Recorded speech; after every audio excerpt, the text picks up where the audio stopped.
Всем привет! Вы на канале Готовим с Оксаной Пашко.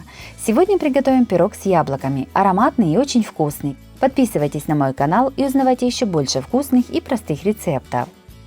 Сначала приготовим тесто. В миску разбиваем 3 яйца. Начинаем взбивать и постепенно насыпаем 150 грамм сахара. Взбиваем 2-3 минуты до однородной пены. Ко взбитой массе добавляем 250 мл несладкого йогурта. Все перемешиваем. Также можно использовать кефир или сметану. Наливаем 50 мл растительного масла без запаха. Сюда же в тесто добавляем цедру одного лимона, снимаем только желтую часть.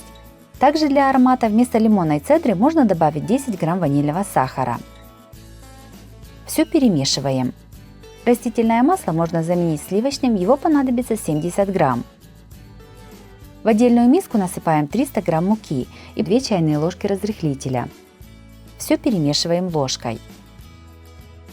В приготовленное тесто просеиваем через сито муку с разрыхлителем в 2-3 подхода. Все перемешиваем. Также у меня на канале есть и другие рецепты сладких пирогов. Смотрите их в моем плейлисте по ссылке на экране или в описании под видео. Берем 2 больших яблока и разрезаем их на четвертинки.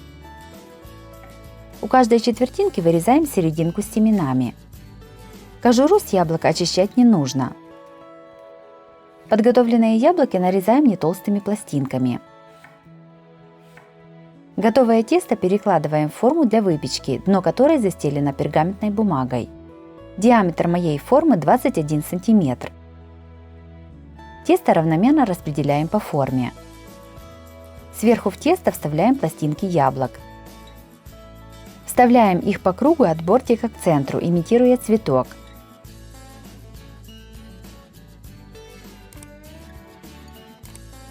Все ставим в духовку разогретую до 180 градусов, запекаем приблизительно 50 минут.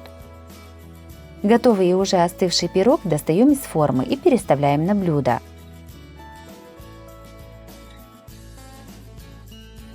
Пирог с яблоками получился нежным, очень ароматным и вкусным. Готовится несложно и получается необычным и очень красивым. Обязательно его приготовьте, порадуйте своих родных и близких такой вкусной выпечкой. Если вам понравился рецепт такого яблочного пирога, то обязательно ставьте лайк.